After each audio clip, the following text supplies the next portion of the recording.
ভালোবাসা দিচ্ছ না, এটা আমার কাছে এনাফ। এবার এটা আনবক্সিং করো। আনবক্সিং করছি। আলিপুরে যখন আমাকে খুঁজে পাইছো তুমি, আলিপুরে সব পাওয়া একদম। হ্যাঁ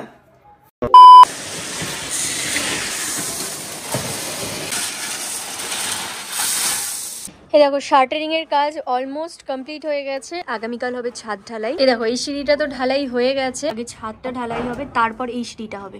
এই জন্য এখন বাঁশ দিয়ে সিঁড়ি বানানো হচ্ছে, এক্সট্রা হবে। এখান দিয়ে সবাই উঠে কালকে মানে লেবাররা উঠে এখানে ছাদ ঢালাই করবে। Good morning everyone. সকাল ঘড়িতে বাজছে এখন 10:30 নাগাদ। আমি ঘুম থেকে উঠে ফ্রেশ হয়ে ব্রেকফাস্ট করে নিয়েছি। সকাল সকাল বালি পাথরে চলে আসছে, সেটাও তোমরা দেখতে পেয়েছো। আমি স্নানটা সেরে আসবো, স্নানটা করে একটু সেলফ প্যাম্পারিং করতে হবে। Self pampering in the sense কিছুই না, একটু মুখের কিছু যত্ন করব ভাবছি। কেন কি যাচ্ছি এমন একটা জায়গায়, এইরকম ভাবে যদি খেদা বসার মতন যাই, খুবই জঘন্য লাগবে আমাকে দেখতে।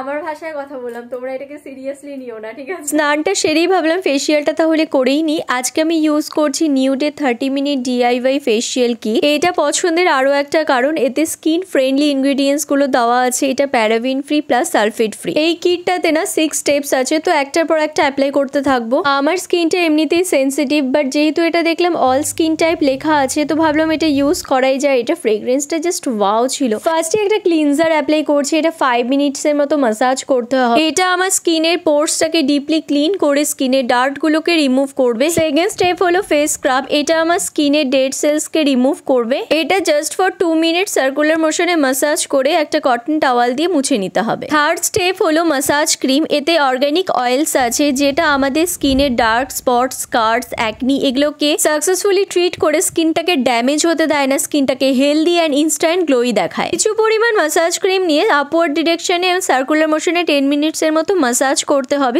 আমি এটা ফুল ফেসে আর নেক্সে অ্যাপ্লাই করেছি। এক্সেস যে ক্রিমটা ছিল সেটা একটা ওয়াইপস দিয়ে আমি রিমুভ করে নিই। দেখছো আমার স্কিনটা কতটা গ্লো করছে? আমি বারবার করে ওটাই দেখছিলাম যে সত্যি স্কিনটা কতটা ফেয়ার দেখাচ্ছে। ফোর্থ স্টেপস হলো ফেস মাস্ক, যেটা আমার সবচেয়ে বেশি পছন্দ। এটা ভালো করে ফুল ফেসে অ্যাপ্লাই করার পর মাত্র 10 মিনিট আমাকে এভাবেই বসে থাকতে হবে। এটা আমার স্কিনের ডার্ক স্পটস রিমুভ করে স্কিনকে লাইটেন দেখায় এবং স্কিন কমপ্লেক্সনকে ব্রাইট করে। ড্রাই হয়ে গেলে একটা ওয়েট টাওয়াল দিয়ে রিমুভ করে নিচ্ছি। ফিফথ স্টেপস হলো face serum. 3 to 4 drop serum নিয়ে ফুল ফেসে আর নেক্সে অ্যাপ্লাই করে নিচ্ছি। এটা স্কিনে ইলাস্টিসিটিকে ইমপ্রুভ করতে হেল্প করে, স্কিনের রিঙ্কেলস দূর করে স্কিনটাকে টান টান দেখায়। দেখো লাস্ট স্টেপ হলো সানস্ক্রিন, যেটাতে আছে SPF 30। এটা জাস্ট ক্রিমের মতো হালকা করে ফেসে, নেক্সে এন্ড এক্সপোজড এরিয়াতে অ্যাপ্লাই করে নিচ্ছি। বলো বলো কেমন লাগছে? তো বন্ধুরা তোমরা নিজেরাই দেখতে পাচ্ছ আমার স্কিনটা কতটা গ্লো করছে। বারবার স্ক্রিনের দিকে তাকাচ্ছি কেন কি আমি নিজেই দেখে অবাক হয়ে গেছি স্কিনটা কতটা গ্লো করছে। স্কিনে যত ডার্ট ছিল, অয়েল ছিল, সব রিমুভ হয়ে গেছে। এন্ড আমার এখানে কিছু ব্ল্যাক হেডস এর প্রবলেম ছিল, সেগুলোও কিন্তু আর নিয়ে স্ক্রাবটা করার পর খুব খুব ভালো কাজ করেছে। স্কিনটা গ্লোই এন্ড হেলদি দেখাচ্ছে, সেটা আমি নিজেও ফিল করতে পারছি। ফেসিয়ালটা কমপ্লিট করতে মাত্র 30 মিনিট সময় লাগলো। পার্লারে গিয়ে ওই সময়টা আমার ছিল না যে এখন গিয়ে আবার পার্লারে ফেসিয়াল করি, বাট এখন যেরকম আমি স্যাটিসফ্যাকশন দেখতে পাচ্ছি সেটা পুরো সেলুন লাইকই স্যাটিসফ্যাকশন পাচ্ছি। প্রোডাক্ট আমার ভীষণ পছন্দ হয়েছে। তোমরা যদি এটা পারচেস করতে চাও আমি ডেসক্রিপশন বক্সে লিংক দিয়ে দেবো, সেখান থেকে তোমরা পারচেস করতে পারো। তোমরা প্রোডাক্টটা পেয়ে যাবে অ্যামাজন, ফ্লিপকার্ট এন্ড মিশোতে, সেখান থেকেও তোমরা পারচেস করতে পারো।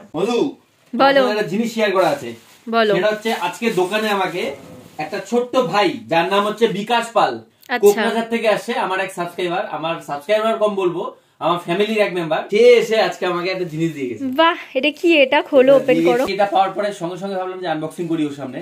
তো ও আমাকে বললো যে না, দিদি ভাইয়ের সামনে তুমি এটা আনবক্সিং করো, একটা ভিডিওর মাধ্যমে আমাকে এটা। বাইরে কি লিখেও দিয়েছে দেখি দেখি। একটা খুব সুন্দর একটা লেখা পাঠিয়েছে, কোকরাঝার আলিপুরদুয়ার থেকে। এটা হচ্ছে আসামে পড়ে, কিন্তু সেখান থেকে আলিপুরদুয়ার চলে আসছে, ট্রেনে করে আসছে। বললো না ট্রেনে করে আসছে। সকালবেলা ট্রেনে উঠে দুই বন্ধু একসাথে দুজন আসছে আমার সাথে দেখা করার জন্য। এত ভালোবাসা দিলে আমার ভিডিওর প্রতি ইন্টারেস্ট আরো বেড়ে যাবে। আসছে না, আমি হতভম্বিত। প্রথম বললো যে দাদা বিগ ফ্যান। আমি বলছি ন্যাচারালি আলিপুরদুয়ার থেকে অনেকেই আসে এরকম, হ্যাঁ দেখা করতে আসে। বড় কথা হলো একটাই, যে যেইভাবে তোমরা ভালোবাসা দিচ্ছ না, এটা আমার কাছে এনাফ।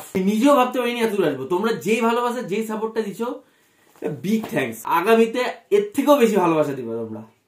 চলো এটা এখন আনবক্সিং করি, দেখি। চলো। ফার্স্টে তো ওই গিফটটা দিয়ে গেছে, বলছে এটা অরিজিৎদার মধুদির জন্য দেওয়া হলো।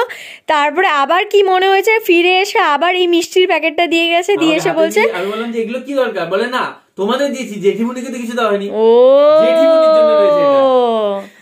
আবার এটা মার জন্য। দেখো ঠিক আছে, তুমি খুব ভালো থাকো, খুব বড় হও।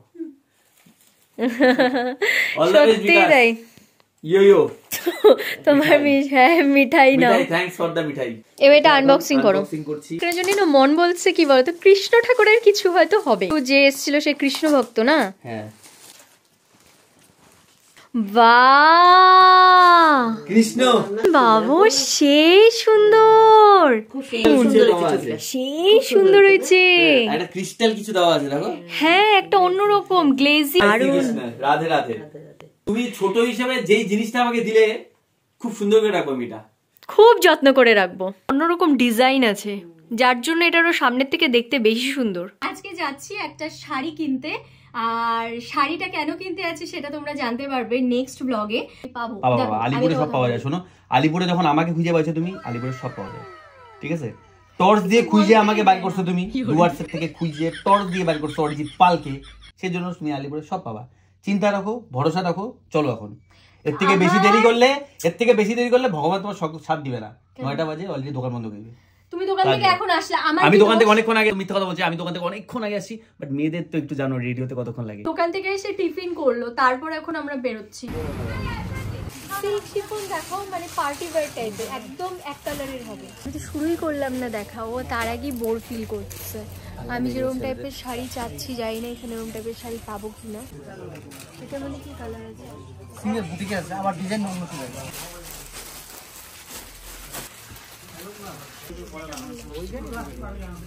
তাহলে কমপ্লিট হলো শাড়ি কেনাকাটি কমপ্লিট?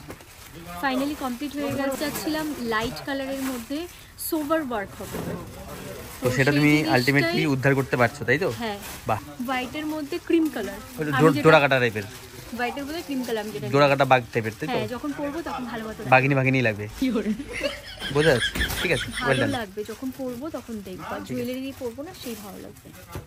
কি খাবা? হ্যাঁ, খাবো এখন রোড সাইড মোমো। আমার অনেক দিন ধরে ইচ্ছা করছিল। তুমি রোড সাইড মোমো খাও? কেন খাবো না? আহা, অত ফুটানি না, এটা আমি বলিনি, কোন এক, আমার এত ফুটানি নাই। তুমি মাটির মানুষ যদি হয়ে থাকো, আমিও মাটির মানুষ। আমি তো রোড সাইড খাই বড় হয়ে গেলাম। রোড সাইড খাওয়ারই আমি সবচেয়ে বেশি পছন্দ, কারণ এটাই সবচেয়ে ফ্রেশ থাকে, তাই না? হ্যাঁ, সব দোকান তো আরো বেশি ফ্রেশ থাকে যেখান থেকে এখন খাচ্ছি। ডেলিকারি শেষ। তো এখন কি অর্ডার দিলে? কি আমি অর্ডার দিলাম veg steam momo. Veg steam momo খাও, আমি একটা চিকেন রোল খাইনি, তাই না? পাস্তা গান করে লাভ আছে? হ্যাঁ, অডিট সিং হইতে পারিনি, অডিট পাল তো আছি না। খাওয়া শেষ, আর এই জন্য খাওয়া দাওয়া শেষ করে এখন আমারটার দিকে লোভ দিচ্ছ না তো? না না, ওগুলো হবে না, কি স্পেশাল করে বানিয়ে দিচ্ছে। খালি দেখো গাইস, তোমাদের ঠিকানাটা বল দাও। আচ্ছা, এটা কিন্তু কোনো পেইড প্রমোশন না। অ্যাড্রেস বলো। আমাদের দোকান হলো হচ্ছে ইউনাইটেড ব্যাংক এটিএম এর সামনে, চৌপতি আলিপুরদুয়ার। ইউনাইটেড ব্যাংক এটিএম এর ঠিক সামনে, চৌপতি আলিপুরদুয়ার। খেতে হলে চলে আসো। বাহ, এনার্জি রিফ পাইছো তো, ভালোই তো।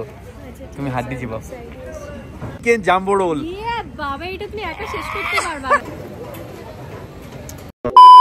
এক তো বহুদিন হয়ে গেছে পার্লার বা সেলুন এগুলোতে তো যাই না।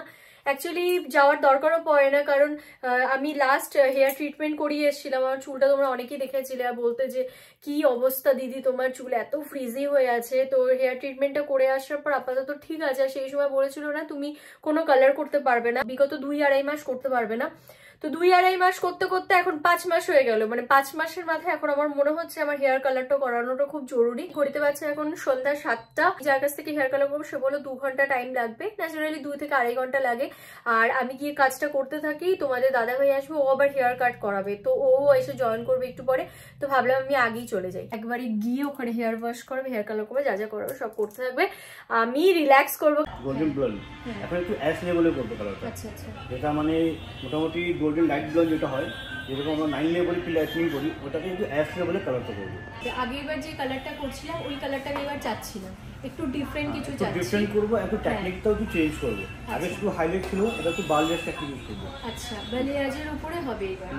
এটা দেখতে মানে একটু ন্যাচারাল মনে হবে, বেশি আর্টিফিশিয়াল মনে হবে না। আমি একটু ন্যাচারাল সোবার লুক চাচ্ছি। কালারে ছিল, এইবার আর করবো না, এবার একটু ডিফারেন্ট করতে যাচ্ছি গ্রেড উপরে। ওয়াশ করতে হবে। হ্যাঁ, এখন তুমি ওয়াশ করে দেবে তো আগে হেয়ারটা? ঠিক আছে, তো চলো আগে হেয়ার ওয়াশ করে নিই।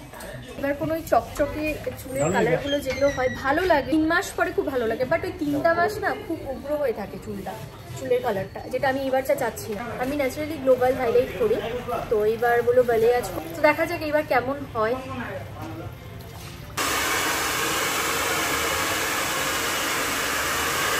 প্রিলাইটনিং করছে, প্রিলাইটনিং করলে তারপরে বলে ন্যাচারাল যে কালারটা সেটা আসে, আদারওয়াইজ যে কালারটা থেকে সেই কালারটা আসে না, যার জন্য প্রিলাইটনিং করা হচ্ছে। কতদূর? আমি তো চলে আসলাম। হ্যাঁ, এই যে আমি আজকে মালিক না, আমার এই যে মালিককে জিজ্ঞেস করো। 10টা 11টা, বাহ, খাওয়া দাওয়া করে আসছো?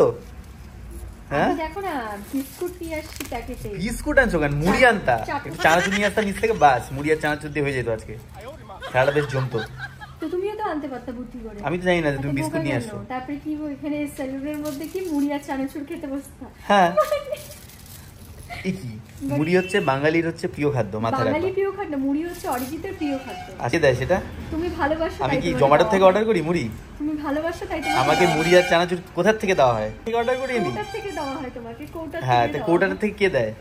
কোটা থেকে মানে তুমি অর্ডার করো তাই দেই। অর্ডার করি আমি, মুড়ি অর্ডার করি। হ্যাঁ, বাঙালির হচ্ছে শর্টকাটে একটাই ফেভারিট স্ন্যাক্স বিকালের জন্য, সেটা হচ্ছে মুড়ি আর চানাচুর। বাঙালির না তোমার? আমি তো বাঙালি না, তাই না? আচ্ছা, আমার এখন করা হচ্ছে কি করা হচ্ছে, প্রি লাইটনিং করা হচ্ছে। প্রি লাইটনিং করার পর কালার করা হবে। পোস্ট লাইটিং হেন তেন এগুলা সবকিছু করবে। ওকে দেখতে, ওকে দেখো কেমন লাগে। আমি কিছু বলতে চাই, বললাম যে আমি বলছি আমি উগ্র কালার কিছু করব না, আমি একদম লাইটের উপরে করব, বাট বোঝা যাতে যায়, এরকম যে বোঝাই যাচ্ছে না এরকম না। তো পয়সাটা জলে না যায়। হ্যাঁ, মানে পয়সাটা জলে না যায়। এক্স্যাক্টলি, পয়সাটা যেন এখানে লাগে। ভালো করে ঘষো ঘষো, ভালো করে ঘষো। পয়সাটা যেন হ্যাঁ, পয়সাটা পুরো ঘষো এখানে। টাকাটা কম বেশি লাগতে পারে, কম লাগবে না।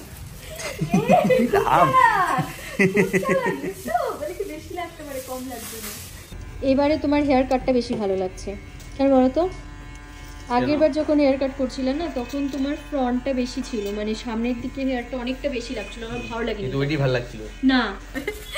দেখো তুমি আমাদের দুজনকে, আমরা দুজন যেভাবে আছি এরকম করে যদি আমরা রাস্তা দিয়ে যদি হাইটাইটে যাই, শিওর আমাদেরকে সবাই ভাবে ভূত যাচ্ছে। ওরকমই মনে হচ্ছে তোমাকে, তো এমনি মনে হয় আগে থেকে, বাট এখন আরো বেশি মনে হচ্ছে। কাট করতে বেশি কাট, এখনই বেশি কাট হয়ে যায়। ওই যে ওই পাশটা ফোকলা হয়ে যেত আমার। তাহলে বলো তোমার তো চাপ থাকতো না, চাপ বেশি হয়তো আমারই। দেখো এরকম করে যদি রাস্তা দিয়ে যাই, মানে যে কেউ ভাববে শিওর এটা মানে ভূত বা কোনো পেতাত্তা যাচ্ছে। 10:30 বাজতে চললো, এগুলো খুলবে, হেয়ার ওয়াশ করবে, এখনো মনে হয় 1 ঘন্টা লাগবে। বিরক্ত লাগছে এখানে বসে থাকতে, আমার বিরক্ত লাগছে, একটু হাঁটি। 2 ঘন্টা হয়ে গেলে এখানে বসে আছে। ট্যাম্পারিং ভালো, বাট আমার বেশিক্ষণ সহ্য হয় না, ধৈর্য হয় না। আমার মনে হয় যে হয়ে যাক তাড়াতাড়ি। কি কমপ্লিট হলো তাহলে? একদম। হ্যাঁ, ফাইনালি কমপ্লিট হলো। 12টা বাজে, 12টা। আমার মনে হচ্ছে কি ম্যামকে কালার পছন্দ হবে, ইচ্ছা মতন কালারটা আসছে। এখন কমেন্ট মেল করবে কি কালারটা ভালো আসছে কি। দেখো আমি একটা কথা বলি, প্রথম যে কোনো কালার করার পর 2 মাস একটু ডার্ক লাগে, বাট সেটা 2 মাস পর অটোমেটিক ঠিক হয়ে যায়। আর 2 মাস লাগে না একটু ঠিক হতে, মানে নিজের ফেসের সাথে সেট হতে, কালারটা অ্যাডজাস্ট হতে ওটা 2 মাস লেগে যায়। হ্যাঁ, 2 মাস লাগে। তো দারুণ লাগছে, লুকসটা চেঞ্জ হয়ে গেছে, মানাচ্ছে কালারটা। তো আমার এই কালারটা খুব পছন্দ ছিল, আমি এই কালারটা কখনো করিনি, আমি অন্য কালারগুলো। আমার এটা পুতুল পুতুল কালার লাগছে। তোমার এখন থেকে তোমাকে পুতুল বলেই ডাকা হবে। পুতুল পুতুল লাগে? হ্যাঁ, পুতুলের চুল এরকম হয়। আমি তো পুতুলি। পুতুল ভালো লাগছে, ভালো লাগছে, খুব ভালো লাগছে। 2 মাস পরে দেখবা চুলের কালারও চেঞ্জ হয়ে যাবে, আর মানে মুখের সাথে আরো ম্যাচ করে যাবে। আমি খুব 2 বছর ধরে নিয়ে নিই। তাই না? তোমাদের আমাকে কেমন লাগবে এই লুকসে সেটা তো কমেন্ট বক্সে কমেন্ট হবে। এইদিকে আসো, এইদিকে লাইট আছে। হ্যাঁ, ভালো লাগছে বেশ। আর জানি না তোমাদের কেমন লাগবে আমার এই নতুন লুকসে, আমাকে কেমন লাগবে জানি না, সেটা কমেন্ট বক্সে কমেন্ট। ভালো লাগে বা খারাপ লাগে, যেটাই লাগে তোমরা কমেন্ট করে জানাও যে মধুদি এই লুকসটা তোমাকে কেমন লাগছে, আগের লুকসটা কেমন ছিল, এই লুকসটা কেমন লাগছে। তবে এটাও আমি জানি যে তোমরা দেখতে দেখতে আমাকে এইভাবে একটা হ্যাবিট হয়ে যাবে।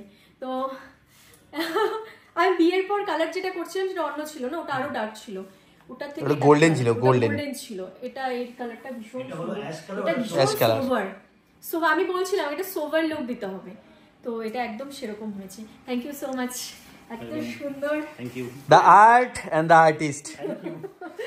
অনেক খাটাখাটনি করছে ভাই। আচ্ছা এটা কিন্তু 7:30 এটা প্রমোশন নয়, 7:30 থেকে 12টা পর্যন্ত আমাদের দাদা ভাই আফরোজ ভাইয়ের সাথে একটা আলাদাই ভালো মানে বন্ডিং আছে।